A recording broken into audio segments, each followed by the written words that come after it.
Good afternoon and welcome to the Junior Prepared Public Speaking. At this time, if you will please refrain from leaving until the speech is over. Please also silence all cell phones. First, we have Tim from Peach County.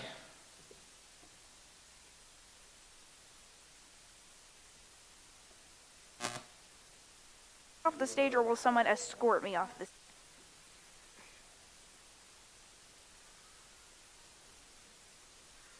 Spring is my most favorite time of the year. It's the perfect time to go out to my grandmother's house and taste her awesome apple pie. The warm, sweet middle that melts in my mouth with that one scoop of vanilla ice cream is a taste like no other. You see, every time I visit my grandmother's house, I'm always welcomed with a slice of her famous apple pie. Picture this. It's a beautiful spring day, and you're going to your local market to buy some apples. When you arrive, producers tell you that their supply is low and that you cannot buy any apples. But wait, their supply is low not only on apples, but on other produce, such as cranberries, melons, and broccoli. You leave thinking not much of it, but there really is a severe issue that's starting to form. Did you know that the bee population is currently in extreme danger? Good afternoon, my name is Timothy Deas, and today I would love to tell you why bee lives matter. The issue is, bees are becoming extinct all across the world. But why, you may ask? The bee population is rapidly declining because of the immoderate application of pesticides among crops. In 2016, the United States lost 44% of its bee colonies because of pesticides. Bees, along with other pollinators, provide a preeminent service in the advancement of agriculture, and without them, many plants and crops would die off. The fact that many plants wouldn't be able to grow means that grasslands would become infertile, and the process of desertification would begin to take place. According to Science ABC, if bees went extinct, there would be a massive decline in the production of crops, and although it would eventually affect us, it would affect herbivores first. Herbivores, such as cattle, used for dairy and meat production, rely on alfalfa and lupin, which are both pollinated by bees. Just imagine if cows didn't have the correct nutrients. Dairy and meat production would decline, severely damaging the human diet. The problem does not stop there. The decline of the bee population will also greatly affect crop production. According to NBC News, 75% of our major crops, including fruits, vegetables, nuts, and seeds, reproduce only with the help of bees and other pollinators. Without bees, we would not be able to enjoy any of the fresh produce that we hold near and dear. Not only would the extinction of bees greatly affect agriculture, but it would greatly affect the economy as well. The honeybee is the world's premier pollinator species, and the demand for its work is high. According to The Balance, the demand represents almost 100 crop species, making up 1/3 of the average diet. On the economic scale, bee pollination is worth $15 billion to the U.S. farming industry. Over the last 6 years, it has been reported that $2 billion was spent by the bee industry to replace 10 million hives. Alarmingly, that's more than the industry makes a year. Georgia's economy depends on agriculture. According to the Georgia Farm Bureau, agriculture contributes over $73 billion annually to Georgia's economy. This means that without the help of our most precious pollinators, such as the bee, Georgia could really be adversely affected. So here's the deal. Like I said before, bees are going extinct all across the world because of the immoderate application of pesticides in crops. And without them, many plants and crops would die off. So how can we fix this? In June 2014, President Obama took a step towards protecting bees. The administration developed a task force to build strategies that would promote the health of honeybees and other pollinators. The task force developed 3 main goals. 1, reduce honeybee colony losses to economically sustainable levels. 2, increase monarch butterfly numbers to protect the annual migration. And 3, restore or enhance millions of acres of land for pollinators through combined public and private action. The government is trying to help repair this problem, but they cannot do it alone. We can help show initiatives as well. Pollination studies have been conducted, and they have shown that bees need a diverse community of flowering plants that bloom continuously from spring through summer. There are small steps and changes that we can make in our own backyards. According to NBC News, one thing individuals and communities can do is create special pollinator gardens, plots of land that include flowering plants that provide nectar and pollen, a nesting habitat, a water source, and a lack of potentially toxic pesticides. I believe in the future of agriculture. And as protectors of the environment, everyone plays a role in saving our bees. We must continue to spread education and support initiatives to save the species. Bees are a very important factor of the environment, and they don't get the credit they deserve. The truth is, if bees didn't exist, humans probably wouldn't either. With the help of the government and communities coming together and educating our society, we hope to keep local markets stocked with all of our favorite produce and the bee species alive and thriving. Thank you.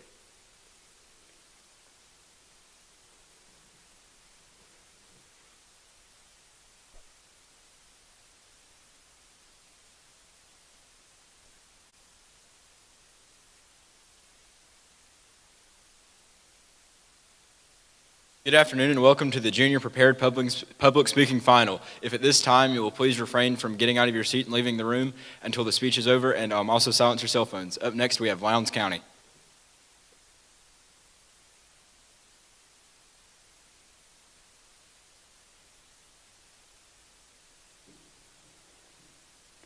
Imagine that you are casually driving to your favorite vacation destination when you arrive at a roadblock.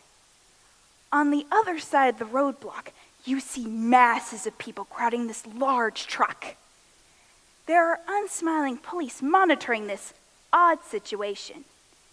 Your curiosity is at an all-time high. You drive closer to the edge of the crowd and park your car. As you approach the truck, the tension in the crowd becomes more obvious. No one in the crowd appears happy. When you get to the back of the truck, you see people in suits handing out bags of food. There's a sign posted on the back of the truck that reads, "Food rations are given based on the number of members in the household and time since last ration." You then realize this is one of those communities from the news that relies on food rations to feed themselves and their families. While the scenario I described is far-fetched for us, food insecurity is a very serious problem. Hello, I am Bianca Anderson, and I am from the Lowndes High School FFA chapter.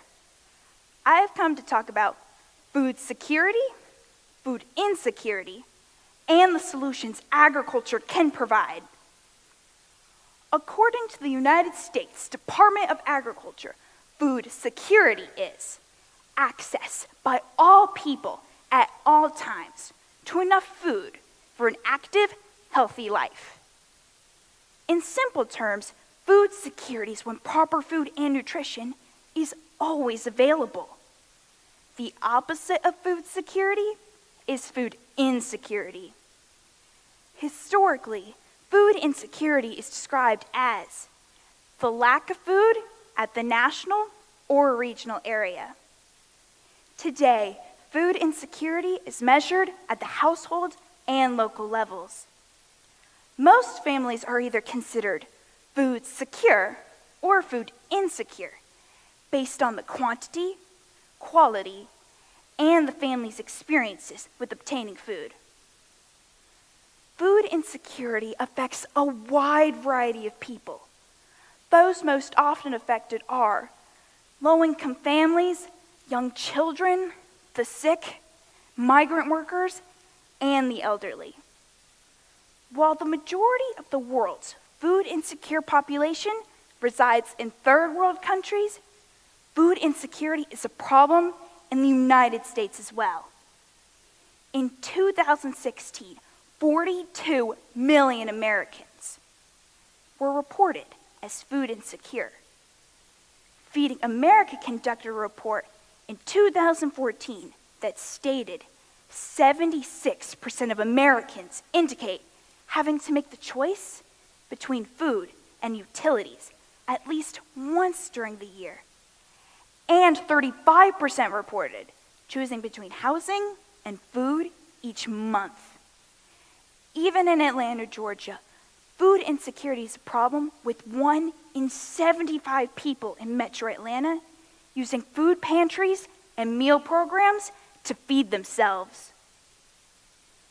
Regardless of any reasons for food insecurity, agriculturalists, policymakers, and scientists continue to look for solutions.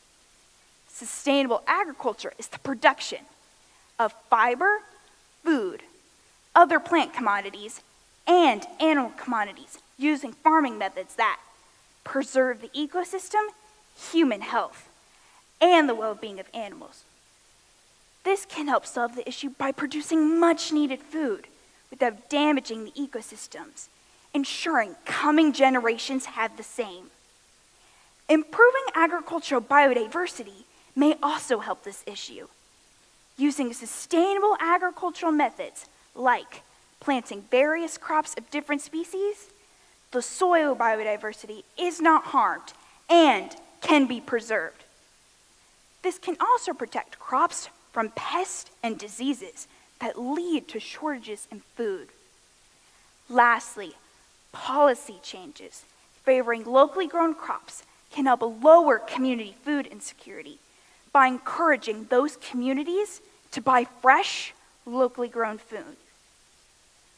Cargill predicts we will be feeding a world population of 9 billion people by the year 2050. If we do not continue to improve our methods, more could suffer. When I put on my FFA jacket, I am reminded it is up to the agricultural community to continue educating the world about sustainable agricultural practices and crop diversity. We must encourage our legislators to ensure policies are put into place to protect small farms and local food sources. We must continue to work towards a food-secure future.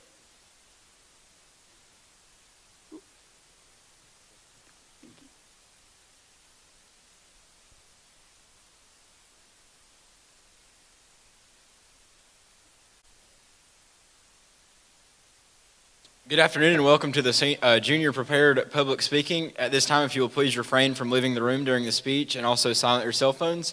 Up next, we have Luke from Berrien County.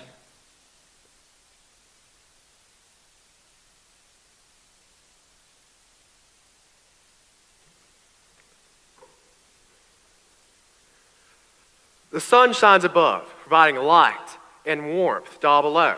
For some, it's a warm feeling on a beautiful, clear day. But for those of us in South Georgia, it can be brutal, especially during the summers. Regardless, it is a constant in all of our lives and the lives of every living thing that has ever existed on this earth. So much energy, but how much energy is being put out by the sun for it to be able to warm us, and will we ever be able to capture it and use it? Does it offer us clean, affordable energy that does not harm the environment?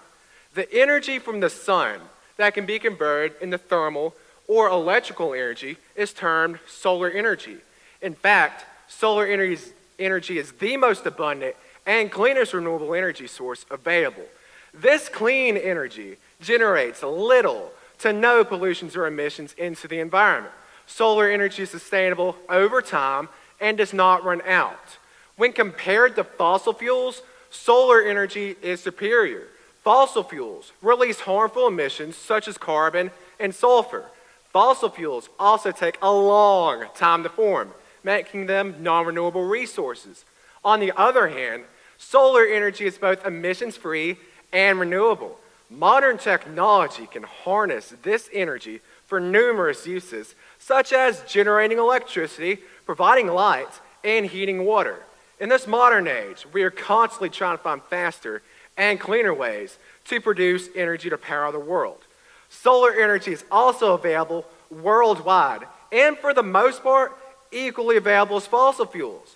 and is one of the rare energy resources that is both available and financially possible in remote locations. Along the same lines, solar panels can be placed in somewhat remote areas that are not direct use, such as rooftops. Not only is it cleaner, but it's also quieter.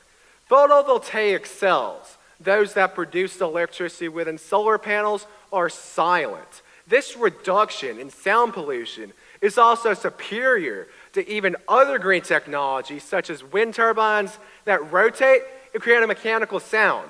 Along with these physical advantages are fiscal ones. The American and various state governments offer tax incentives for green energy, making it more feasible for individuals and businesses. Not every aspect of solar energy is as bright as the sun that produces it, however. Solar energy should also be affordable in comparison to your normal electric bill. In other words, the cost for a solar energy system should be the same or less than a normal electric bill. Individuals should be able to see a positive return on their solar investment within a few years. But even after all the rebates and tax credits, it will take approximately 14 years to break even on a 7 kilowatt rooftop system costing $16,800, not accounting for any repairs to the system. Other aspects of solar energy are not appealing to the general public. Even though solar energy is cleaner, the process of making solar equipment emits greenhouse gases, and several of the items needed to create solar panels are expensive and rare. Sunlight can also be intermittent.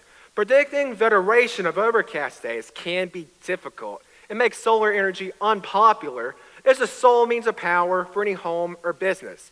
Similarly, temperature and cleanness of the atmosphere surrounding solar panels influences their effectiveness. Space is also an issue, since current solar panels take up a tremendous amount of real estate to draw the sun's energy.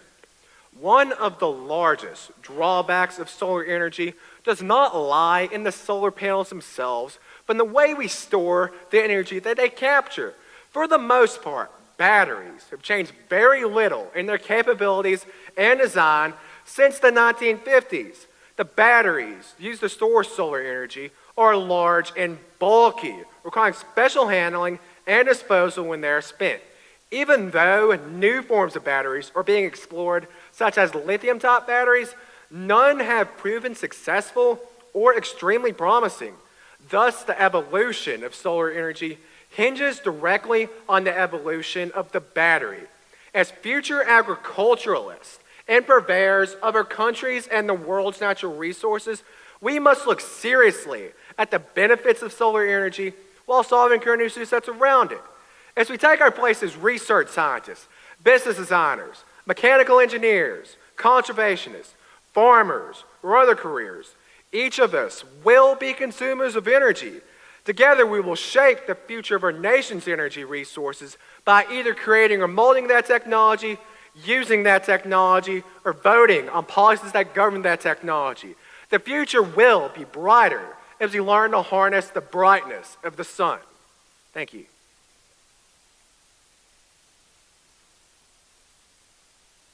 That is.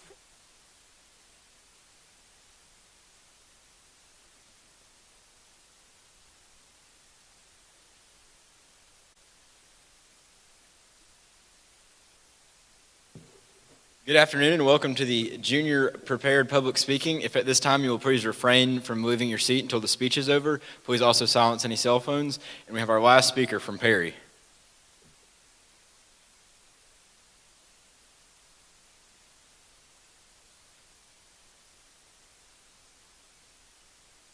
Hi, my name is Roxie Singleton. I just got an expander in my mouth and it's kind of hard to enunciate. I appreciate your patience and I'm ready when you are. I do not like them, Sam I am. I do not like green eggs and ham. The unnamed protagonist in the children's book, Green Eggs and Ham, declared his aversion for the discolored food. As a child, I too felt the same way of things that were outside of my comfort zone. However, towards the end of the poem, Sam convinces the protagonist to try it. And what do you know? He discovered he liked green eggs and ham. Dr. Seuss wasn't necessarily trying to teach us an agricultural lesson, but rather about being open-minded of things out of the norm. During my time in agricultural education, I learned that green doesn't always mean rotten, and that everything I thought I knew about agricultural life was pretty much not true. For example, I thought that all farmers were old, uneducated white men. I mean, that's how Hollywood portrayed it, so I knew it just had to be true. I also thought that farming only takes place in rural areas with no Wi-Fi. Again, totally not true. Not only are American farmers some of the most educated innovators of our time, they are also producing the world's food and fiber with tractors that drive themselves, and are now located in urban areas cultivating food on concrete rooftops. I mean, for my entire 12-year existence, my vision of agriculture was wrong. I have been living a lie. That is, until I took my first agricultural education class in the fall of 2018. Because of that class, I have embarked on a transcendent experience, and I have been enlightened. But why did I have to wait until 6th grade to have my eyes opened? Why wasn't I able to experience this before middle school? Agricultural education has not been formally offered as a course in elementary schools across Georgia. Every now and then, my teachers would have a farm unit, invite local producers to show us chickens and other crops, and possibly have FFA chapters bring livestock for a farm day, but nothing formal. However, just as Dr. Seuss taught us about being open-minded, 2 Georgia high school agricultural education students thought outside of the norm and pushed for agricultural education to become a part of elementary school curriculum. Now, more than ever, people should understand the genesis of their food and fiber. On April 27, 2018, Georgia Senate Bill 330, also known as the Georgia Agricultural Education Act, was signed by Governor Nathan Deas. That will establish agricultural education in elementary schools during the 2019-2020 school year. This act will allow for students in kindergarten through 5th grade to experience the 3-ring model of agricultural education: classroom, SAE, and FFA. Currently, 29 schools from across the state will be participating in the pilot program next school year. A few of those schools near my area of Houston County include Bibb and Crawford counties, both boasting a completely different demographic and socioeconomic status. The chosen schools completed a rigorous application process set forth by the Georgia Department of Education. The schools must commit to the program for 3 years, provide a designated agriculture teacher, and have local systems assist with curriculum development and providing relative data regarding the academic impact of the program.